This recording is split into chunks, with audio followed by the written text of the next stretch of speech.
Okay, we're now going to begin.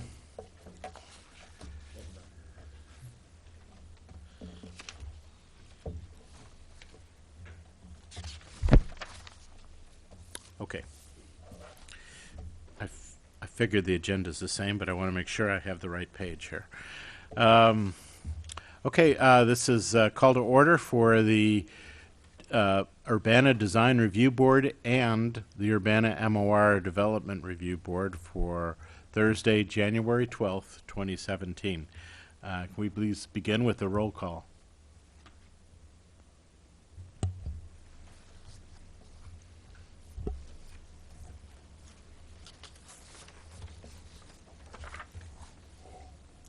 Ms. Buitrago, Here. Mr. Kunkel, Here. Mr. Otto, Here. Mr. Poss, Here. Ms. Smith, Here. Ms. Wu, Here. Okay. We have a quorum. I don't think we have any changes to the agenda. I'm just going to go through this list and we'll approval of there are no minutes of this previous meeting since there wasn't a previous joint meeting. Communications, audience participation, continue at public hearing, old business, new public hearings, new business. I don't think there's a staff report for this meeting. Okay. So that brings us to the core of this, which is a study session, which is entitled here, Board Member Training. Yeah. So train us. That title was pretty boring, so I've set a low bar, so I'm hoping that maybe the presentation's more exciting. I will say that I just, we put a few slides together. The two newest members here have not yet had your individual little one-on-one training, so this might help set the stage for that. But I really just wanted to be a resource and kind of remind you of a few things many of you probably already know, introduce a few new things, and then just be available for questions. If there's anything that you want to ask that you don't want to ask while we're talking about a case, let's say, you can ask it now or, of course, ask it anytime. But I just wanted to have a little open dialogue. Stop me anytime, and I'll try not to bore you. So this is both boards. One handles things within the mixed office residential zoning district, so that's a development review board. And then the other board here is the design review board, and they look at things that are within either the East Urbana overlay district or the Lincoln-Busey overlay district. And I will say we are working on, and I know I told you this last time, we are working on some downtown design guidelines, which may end up being a district. So there's also discussion. I know you've had discussions at this level about potentially combining the boards. So that will be a conversation to come. But as you can see, for the new members in particular, these 4 members serve on both the Development Review Board and the Design Review Board. So I'm going to, in a minute, get into the different memberships so that you can maybe meet these folks and figure out who they represent. So I'm first, just a couple maps here thrown up on the different district boundaries. Lincoln-Busey corridor from Illinois to Pennsylvania, from Lincoln to Busey. So that's one of the overlay districts. The other is the East Urbana Design District. So really just northeast here of the city building. Here's the city building property on this part of the map. So that's the other district, the other district that the Design Review Board considers. The MOR board, Development Review Board, considers the areas that are in yellow. I don't know what this outline is for. I apologize. But in essence, many of the properties along Green Street and Elm Street and a few others here and there on Long Race, for instance. So I just want to give you a little bit of context on these different boundaries. I'm not going to read the purpose of intent of each district. They're in our zoning ordinance. But they're all slightly different. This one's really long, so I'm definitely not going to read you that one. And MOR is even longer. So what I really wanted to do, though, is to point out, and particularly for those at home that are watching this meeting, looking at the faces, wondering who represents what, the the MOR Development Review Board and the Design Review Board have 4 core members that represent different disciplines. So, for instance, the member of the Urbana Plan Commission that serves on both of those boards is Danny Otto. Do you want to wave for the camera, Danny? Thank you. We have a member of the Urbana Historic Preservation Commission, Kim Smith, right there. A licensed architect. I haven't checked your licensure lately, but Jeffrey Poss, you still meet that criteria. Excellent. Skipping down here, a local developer. We've got Scott Kunkel representing local developer. Then the other members that are not here, an owner-occupant. Actually, you're the resident, right. So the owner-occupant of property living in MOR is Jonah Weiskopf. If council votes Adam in, he would satisfy the criteria of a resident living inside or within 250 feet of that district. And then finally, Matt Show represents that final category, an owner of a local small business with fewer than 40 employees. So I thought it was important to really introduce the world to the different folks and who they represent. The Design Review Board, slightly different, still has those 4 core members that I mentioned that represent different disciplines or different boards and commissions. But in addition, it has 3 Urbana residents. So we've got the 2 new members here from two of our different districts. We have Nancy, and it's Wade Drago. Did I get that right? Mm-hmm. Yes, thank you. You're representing the East Urbana district. And then Mary Alice Wu, you're representing the Lincoln Busey. We do have a couple people that are interested that are in the hopper, but in essence, the other person that we would need and these other people might satisfy that category would be someone from elsewhere in the city to sort of have a broader perspective. Any questions on makeup of the board or anything? Okay. So I wanted to touch a little bit on public hearings because pretty much all of the cases that both boards consider they have a public hearing component, and their public hearings are really important, and they can be complicated, so I'm going to highly simplify things here. The very detailed process for what happens during a public hearing, they're listed in the bylaws for each of the boards. So there's a lot of back and forth and an order of things. But in essence, the things to remember are that if a person gives testimony, then the applicant can rebut that testimony or can respond to that testimony. If someone against a project is, so in essence, they would probably be rebutting something an opponent would give testimony about. An opponent can also rebut testimony. So there's a lot of back and forth, and it's kind of a quasi-legal process. So if there's ever a case coming up with a public hearing and you have questions about that and you want to talk about that with staff in advance, we are always here for you to run through that process and help you understand it and make sure that it makes sense to you.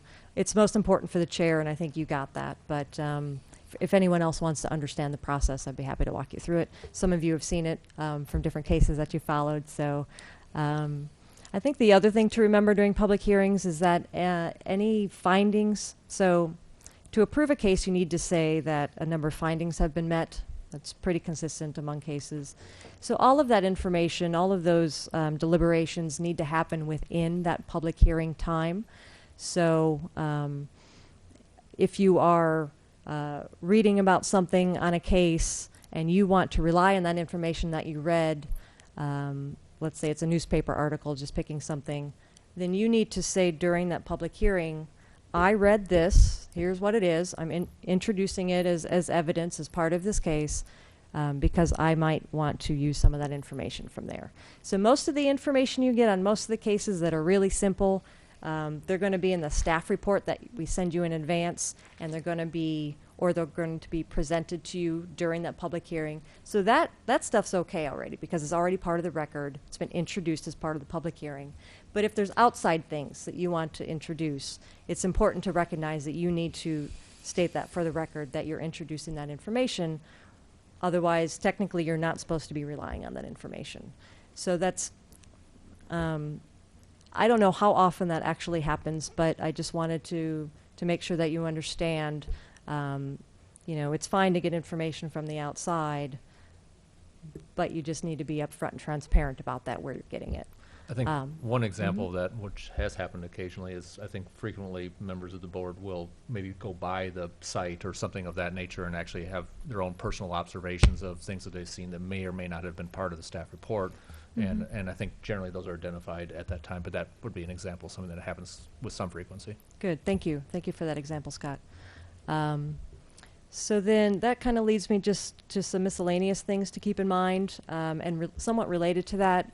Open Meetings Act, there's a training that you've probably all done or are in the process of doing. It's through the state. It's to ensure that the decisions that are made on cases are made here in this room with the TV cameras on, not amongst you via email or in the, the smoky back room, as they used to say. So things that we try to do to help you make sure that you're meeting the requirements of the Open Meetings Act is we try to blind copy you on emails to you so you don't accidentally press reply all and say something that you didn't mean to convey to the other members of the board that might taint the process a little bit. I will say that, and that's also related to ex parte communication, don't talk business amongst yourselves unless you're in this room with the cameras rolling. That's really a simplification, and there's lots of ifs, ands, or buts, but if that's the rule that you live by, it just makes life easier. You can always contact staff and ask questions, beforehand or even during, whatever. So there's no rules about contacting us. You can contact 6 staff members, and there's no problem with that. But once you start talking to more than one board member in particular about business, then there's a potential violation there. We want to make sure that we're not tainting any of the processes with those kinds of things. But yes, please contact staff with any questions you have about that or anything specific on a case. And then the final thing for making those decisions on different cases, that depending on the board that you're on, there's a variety of adopted guidelines and rules in the zoning ordinance about it. The criteria you use to make that decision really need to come out of those guidelines and the zoning ordinance. I don't know that we've ever seen it here, but you gotta kind of, if there's something there that you love and you want it to be approved, but it totally doesn't fit everything, that's not a good justification, is because you love it, So that's just important to remember, and it's subjective, of course, but if you kind of keep that as an underlying thought, am I going back to the criteria that I need to go back to, that might help you with your decisions. And that's frankly all that I put together, but I don't know if there's anything specific that you'd like to hear more about. I just wanted to add one thing about, because I think when you look at the guidelines, the ordinances, everything else, it can be somewhat overwhelming as far as the amount of technical data and detail there is. But I think it's very important to have an overview of what this entails. But when we have an actual case, you'll be given a packet that has a staff report, and the staff report is a very detailed document. It goes through all of the different legal issues that are part of the criteria that you need to make a decision on. Each one is analyzed, and then the staff gives a recommendation in each one. And so there's a lot of very good background information to draw upon to before you come to these meetings. And as long as you have read through that, you'll be prepared for anything that comes up, essentially. Just to add to that, I'll point out something that I take for granted, but a staff recommendation is just that. You guys do with it whatever you want. And likely, or similarly, any of the cases that then go on to council, you would just have a recommendation there, and then council makes the final decision. So just wanted to be upfront about that. No hard feelings, it's business. So.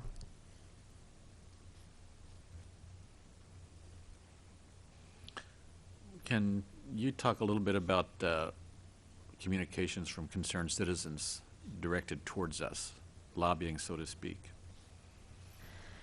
Well, that's common, of course. I think the important thing is to make sure a copy of it gets to us so that we can incorporate it as part of the record. in which case then you can consider it as part of your decision. If you keep that information and you don't allow us to distribute it, then technically it's not part of the public hearing and you should not be taking that into consideration. So the safest thing is to forward it to us as staff.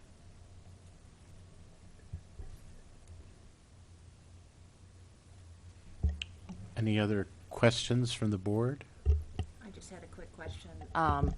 When you're talking about communication, and that makes sense if it's an email. What about face-to-face? If people come up to you and ask you questions, how would you recommend handling that situation? Well, that's something where you could just report, I've had several conversations with neighbors, let's say, and they express the following kinds of concerns. And just email kind of a statement, a summary of That, of- or you could state that for the record during the meeting. Okay. You know, All right. I just want to be upfront that I have heard from some people and here's what I've heard. Okay. All right. Thank you.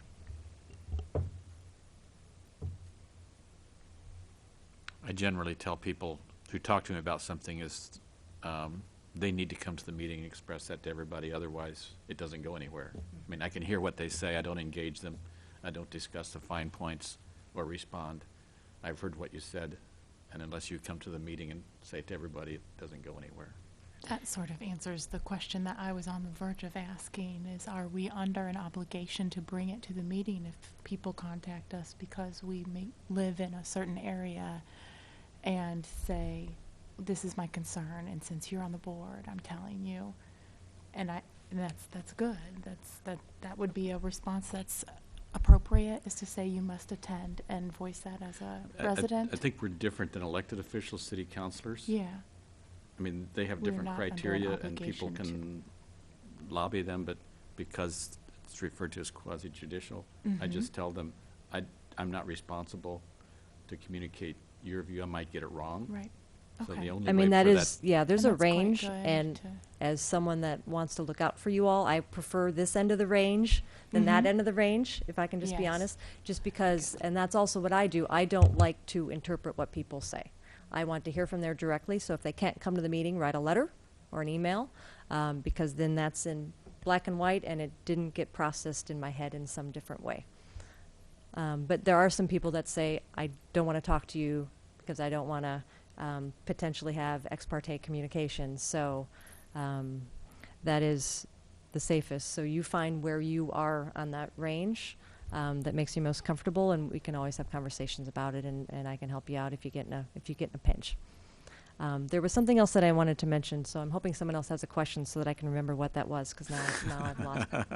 Well, I was just going to ask, since it is a study session, does any of our pre-board members or audience members, however you want, do you have any questions? I think that kind of answers my question in regards to like people lobbying on behalf of projects and something to do with being a board member, went to the board, what I should do about it. And I like that answer. Like I hear your concerns, I will relay it in the testimony, but I really want to get it right. Please email us or show up yourself. I can just sort of mention that I've heard a concern about this, but I can't take it into full consideration once you're at board meeting advocate for it. Not much to add here. I just wanted to contribute if I could. Yeah, you wanted to input from somewhere in the town. Here I am. Yeah, if you need help, I'd like to be there. I've lived here for 40 years now, and time to start doing something. I remembered what I had forgotten. So I should also point out that because if a case is a public hearing, which as I mentioned most of the cases are, it's important to note that you shouldn't, outside of this room, publicly support or oppose a project that you're going to be considering. You know, different boards deal with it differently, but some boards say that's a conflict of interest and therefore now you can't vote on it. So you don't want to put yourself in that position. So if you get the staff report on a Friday and you're really jazzed about a project, just keep it on the inside till the meeting. Don't go out and tell everyone how great it is, because that's not going to help the case in the end. So, and again, got any questions about it, let me know. but I also that was an important point that I wanted to make. So definitely don't go to the newspaper, and try to keep it under wraps.